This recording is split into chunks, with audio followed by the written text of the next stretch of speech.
The Walking Dead is a post-apocalyptic TV series started by Frank Darabont. So it starts out with Rick, a sheriff, getting shot. You understand? Ah! No. He's hurt! Leon!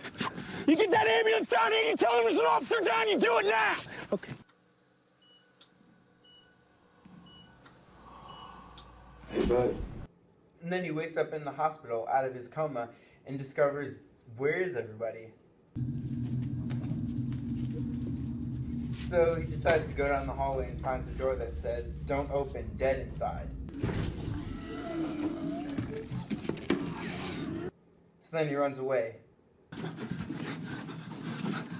He comes across a family that tells him that the CDC in Atlanta has a cure, so he goes to find it.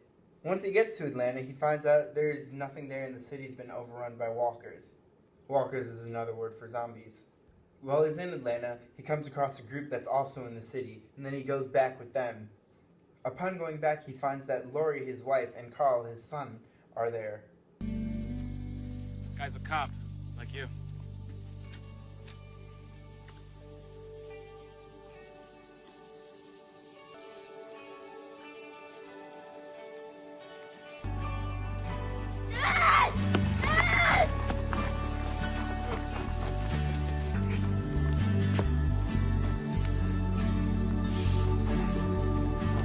So he's finally reunited with his wife, his son, and his friend. While Rick's group is exploring a city at night, they come across another group who left a member behind. It's up to them whether they want to take the stranger in and help them out, or leave them where they are. Rick decides to take the stranger and figure out where they were going and where they're coming from, and maybe extract information about where they could go.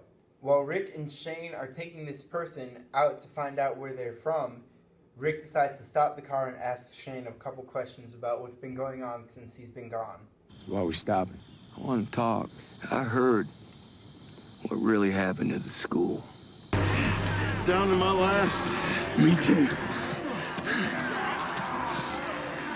I'm sorry.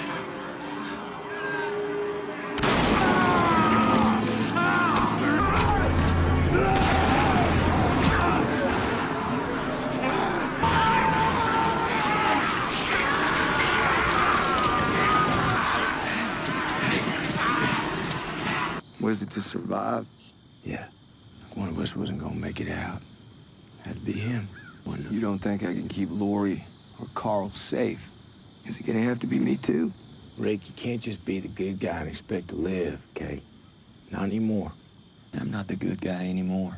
To save Carl's life, I would have done anything. Anything. Now, Lori says you're dangerous. Rick knows what happened between Lori and Shane since he's been gone in the hospital.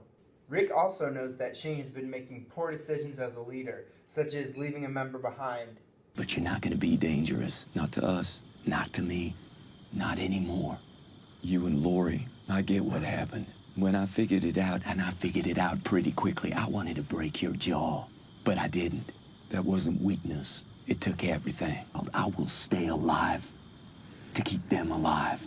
After finding a barn full of zombies and then having to burn it down and leave, this leaves the group with nowhere to go. While they're staying out in the woods for the night, everyone questions Rick's leadership and wonders, what are they actually doing here? Should they leave? Should they stay? What should they do about it? A woman in the group, Carol, brings up the point that she does not think they're safe under Rick's leadership. We're not safe with him. Keeping something like that from us? Nah. It's done all right by me. What do you want? A man of honor? Rick has honor. And then they hear a noise in the woods. What was that? And off sparks why everyone thinks that Rick shouldn't be the leader and that they want to leave. We need to leave. I mean, what are we waiting for? The last thing we need is for everyone to be running off in the dark. We need to move now. No one is going anywhere. Do something.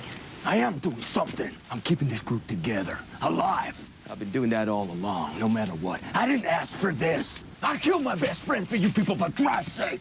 He staged the whole Randall thing, led me out to put a bullet in my back. He gave me no choice. My hands are clean. Maybe you people are better off without me. Go ahead. Well, why don't you go and find out yourself? Send me a postcard. No takers? Fine. But get one thing straight. You're staying. This isn't a democracy anymore.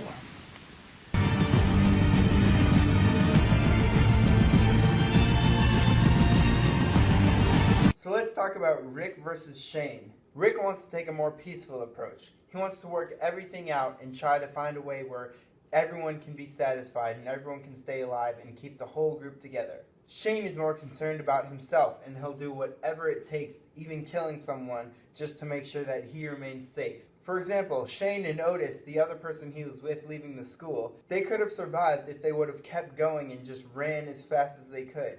But Shane decided to shoot Otis in the leg and kill him and beat him up so that he'd use him as bait so that he could get away. If Rick were in this situation, he would have done whatever it takes to get Otis and himself out so that they could both survive.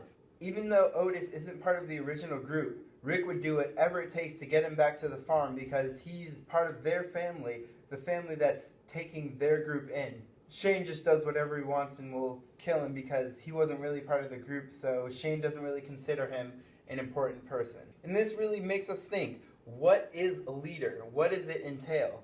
What are all of the decisions that a leader has to make? What makes a sudden leader? Shane, nor Rick, nor Lori, or any of them really expected this coming. Who knew that zombies would take over and everyone would have to run from them and find refuge? Shane and Rick have two distinct different styles of leadership, and obviously Rick's has overcome Shane's as Shane is no longer alive. Rick killed Shane, but if he didn't, Shane would have killed Rick. And then after that, who knows who else Shane would have killed? Shane has killed a lot of people so far since the series has started. Rick has only killed Shane. No, it is not good that Rick killed somebody, but this person was a great danger to the group. So as everyone brings up challenging Rick's leadership, what has he done that's made him a bad leader, and what has he done that's made him a good leader? And this then connects to the real world. What makes a good leader? Most of our leaders are voted in, but not everyone's happy with every leader that we have. Hopefully throughout my ARP, I'll be able to figure out what makes Rick a good leader, a bad leader, and connect it to the real world.